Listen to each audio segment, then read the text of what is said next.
तो गाइड्स, चलिए बात करते हैं। हम पिछले वीडियो में हमने पढ़ा चैप्टर नंबर 4 में क्या क्या पढ़ा है। पिछले में चालक पढ़े, अचालक पढ़े, चालक क्या होता है, अचालक क्या होता है, मुक्त आवेश क्या होता है और बद्ध आवेश क्या होता है, इसके बारे में चर्चा हम कर चुके हैं।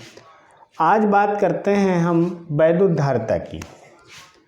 आज बात करते हैं हम वैद्युत धारिता की। वैद्युत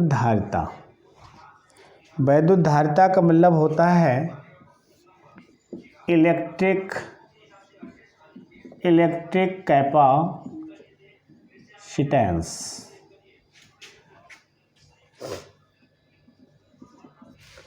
वैद्युत धारिता होती क्या है?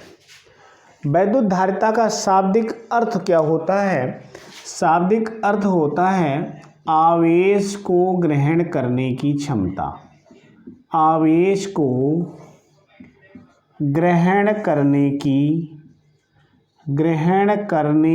क्षमता। ग्रहण करने की क्षमता क्या कहलाती है? वैद्युत धारिता कहलाती है। वैद्युत धारिता कहलाती है। अब आप सोच रहे हो आवेश कौन ग्रहण करेगा? आवेश ग्रहण करेगा चालक। आवेश कौन ग्रहण करेगा? चालक ग्रहण करेगा। अचालक में तो आवेश जाएगा ही नहीं, तो आवेश जाएगा चालक में। तो परिभाषा इसकी क्या होगी कि किसी चालक की आवेश को ग्रहण करने की क्षमता उसकी वैद्युत धारिता कहलाती है। यानी किसी चालक की वैद्युत आवेश को ग्रहण करने की क्षमता क्या कहलाती है? वैद्युत धारिता कहलाती है। तो यहाँ से क्लियर होता है कि जो धारिता, जो आवेश होता है उनके विभवांतर के अनुक्रमानुपाती होता है। विभवांतर के अनुक्रमानुपाती क्यों होगा? ध्यान दीजिएगा। जैसे ये आप देख रहे हैं प्लेटें हैं, इन प्लेटों के बीच जितनी ज़्यादा दूरी होगी उतने ज़्यादा इसकी कैपेसिटी होगी। अर्थात इनके बीच उतना ही विभवांतर होगा और उनके बीच उतना ही क्या होगा? आवेश संचित हो पाएगा। मतलब ध्यान दीजिएगा, ये तो प्लेट की बात, प्लेट को ना समझ करके अगर चालक तार की बात किया जाए तो चालक तार, ध्यान दीजिएगा, एक पोल से दूसरे पोल की जितनी ज़्यादा दूरी होगी, एक पोल से दूसरे पोल की जितनी ज़्यादा दूरी होगी उतने लंबा चालक तार होगा। उतने लंबा जब चालक तार होगा तो उतने ज़्यादा इसमें क्या हो जाएगा? आवेश संचित हो जाएगा। तो ध्यान दीजिएगा, यहाँ से निकलता है क्या कि तो ध्यान दीजिएगा, इसमें इनके बीच की दूरी जितनी ज़्यादा होगी उतने ज़्यादा आवेश इसमें संचित होगा। तो देखिए इसमें क्या समझना क्या है कि आवेश जो होता है विभवांतर के क्या होता है? अनुक्रमानुपाती होता है। अर्थात विभवांतर बढ़ेगा तो आवेश बढ़ेगा। अब अनुक्रमानुपाती चिन्ह हटता है तो कोई ना कोई कांस्टेंट आ जाता है। तो Q बराबर आ जाएगा CV। Q बराबर CV। तो क्या लिखेंगे? जहाँ C एक नियतांक है,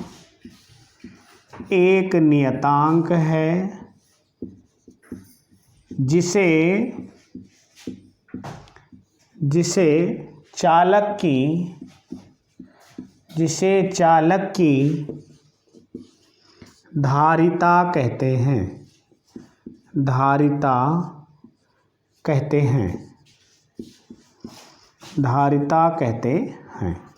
अब यहाँ से निकालिए तो C बराबर क्या बनेगा?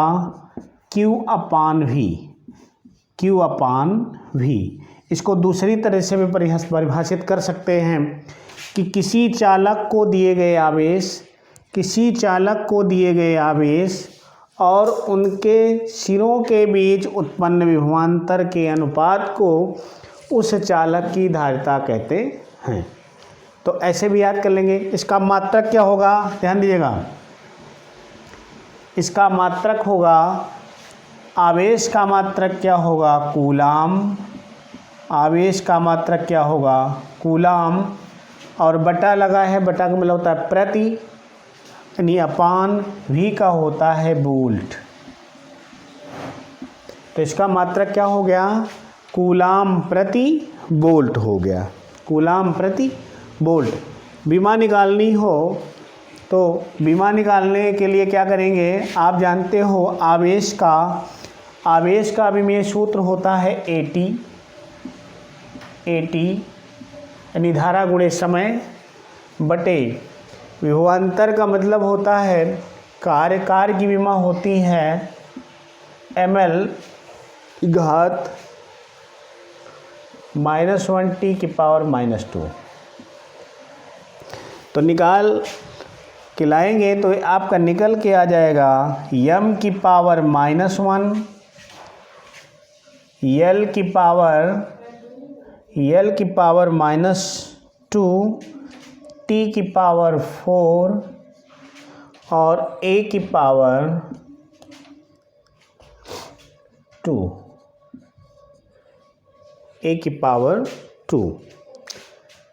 यानी जब इसको कैलकुलेट करेंगे तो निकल के आपका आ जाएगा वैद्युत धारिता का मात्रक m की पावर -1, l की पावर -2, t की पावर 4 और a की पावर 2।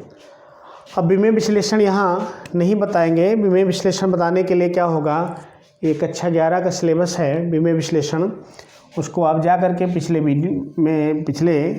में वीडियो पढ़ा है कक्षा 11 का, उसको आप देख सकते हैं, उससे आपका विमेय विश्लेषण क्लियर हो जाएगा। लेकिन ध्यान दीजिएगा, कूलाम प्रति वोल्ट होता है इसका मात्रक। तो कूलाम प्रति वोल्ट को फैराड के नाम से जानते हैं। किस नाम से, फैराड के नाम से जानते हैं। तो क्या होता है कि वैद्युत धारिता का मात्रक क्या होता है, फैराड होता है। अब फैराड में कुछ रिलेशन होता है, वो रिलेशन आपके लिए जानना बहुत ज़रूरी है, उसको भी इसी समय जान लीजिए।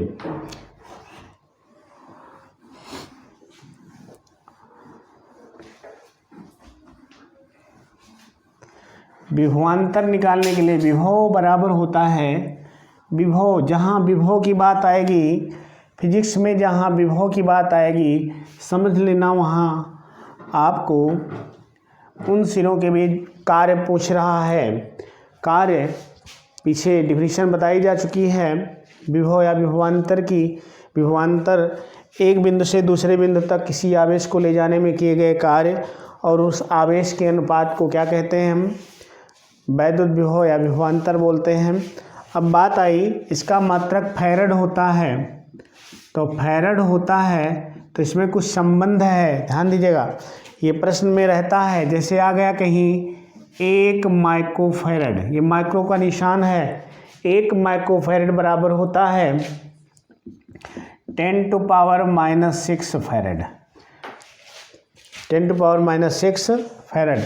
अच्छा, इसी में आ गया 1 पिकोफैराड, क्या आ गया, picofarad, P for pico, F से फैराड, पिकोफैराड आ गया।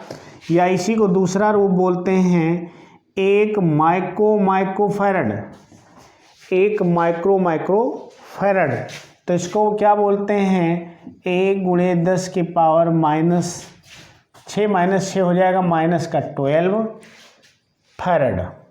तो ध्यान दीजिएगा, अक्सर ये न्यूमेरिकल में दिया रहता है, अगर ये चेंजिंग आपको नहीं आएगी तो न्यूमेरिकल आपका गलत हो जाएगा।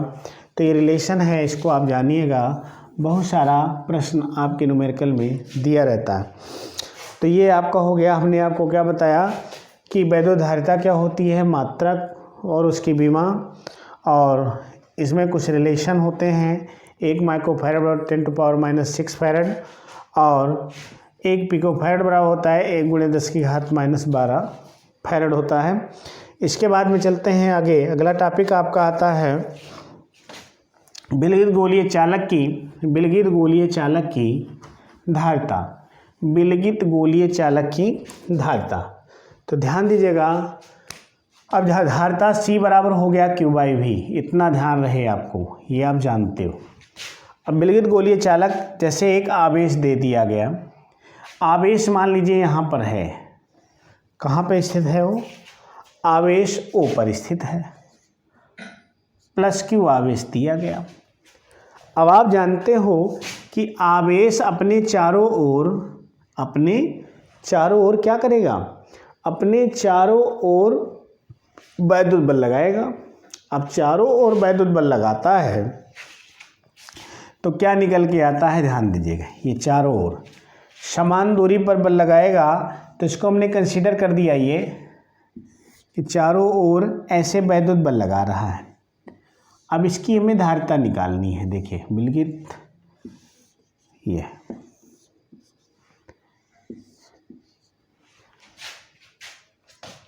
+Q आवेश देने पे क्या होगा, +Q आवेश एक समान रूप से विलगित हो जाएगा, एक समान रूप से पूरे पृष्ठ पर वितरित हो जाएगा। इसके लिए ध्यान दीजिएगा, हेडिंग बना देते हैं, इसको आप हेडिंग बना लीजिएगा, तब ज़्यादा समझ में आ जाएगा आपके। विलगित गोलीय चालक की धारिता, विलगित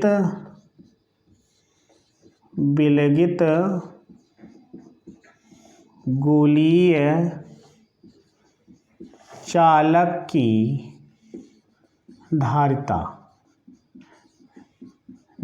के लिए व्यंजक निकालना है। विलगित गोलीय चालक की धारिता के लिए व्यंजक आपको निकालना है।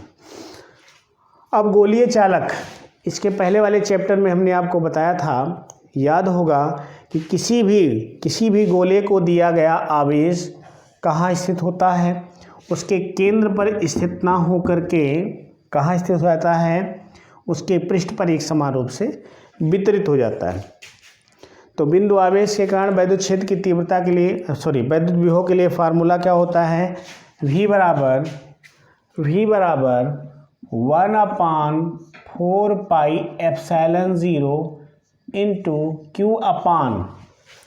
देखिए इसकी त्रिज्या कितनी है, इस निकाय की त्रिज्या कितनी है, A है, तो क्या हो जाएगा आपका, A हो जाएगा, ये इतना हो जाए, इतना वोल्ट हो जाएगा, ये भी हो गया। अब आवेश आपका Q है।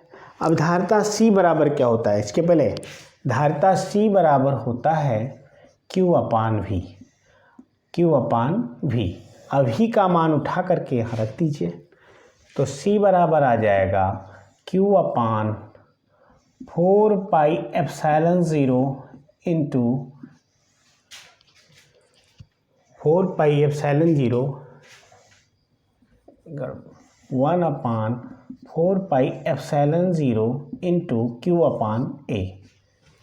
ध्यान दीजिएगा, A से A कैंसिल आउट हो गया, ये पलट के ऊपर जाएगा, तो C बराबर हो जाएगा 4πε0A। 4πε0A। अब इसको आप समझ सकते हैं कि ये विलगित गोलीय चालक की धारिता के लिए व्यंजक। अब इसमें लिखना क्या है, एक बार ध्यान दीजिएगा कि माना एक विलगित गोलीय चालक है जिसकी त्रिज्या स्मॉल a है और केंद्र O है। जब इसे +Q आवेश दिया जाता है तो आवेश उसके भीतर ना जा करके उसके बाहर पृष्ठ पर एक समान रूप से वितरित हो जाता है, और वितरित हो जाता है तो आप जानते हो कि इसके कारण +Q आवेश के कारण जो विभवांतर उत्पन्न होगा, वो विभवांतर V बराबर होता है 1/4πε0 इंटू Q/A। Q/R पिछले चैप्टर में वैद्युत विभव में हमने बताया था आपको, बिंदु आवेश के कारण वैद्युत विभव का व्यंजक वहाँ लगाएंगे तो Q/A हो जाएगा। अब जो Q/A हो जाएगा तो धारिता का सूत्र होता है C बराबर Q/V। अभी इसके पहले बताएं, उठा के वैल्यू V की यहाँ रख देंगे और सूत्र आपका निकल के आ जाएगा। तो इस प्रकार से आपका क्या हो गया, ये विलगित गोलीय चालक के लिए की धारिता के लिए व्यंजक आपका प्राप्त हो गया। इसके बाद में आगे धारिताओं को जोड़ना है, कैसे जुड़ते हैं समांतर श्रेणी में, इसकी बात करेंगे हम लोग अगले चैप्टर में, अगले वीडियो में। इसको आप ध्यान से पढ़ लीजिएगा, तैयार कर लीजिएगा। चलिए मिलते हैं अगले वीडियो में, तब तक के लिए धन्यवाद। इस चैनल को आप लाइक और शेयर अवश्य कर दीजिएगा। बहुत बहुत धन्यवाद।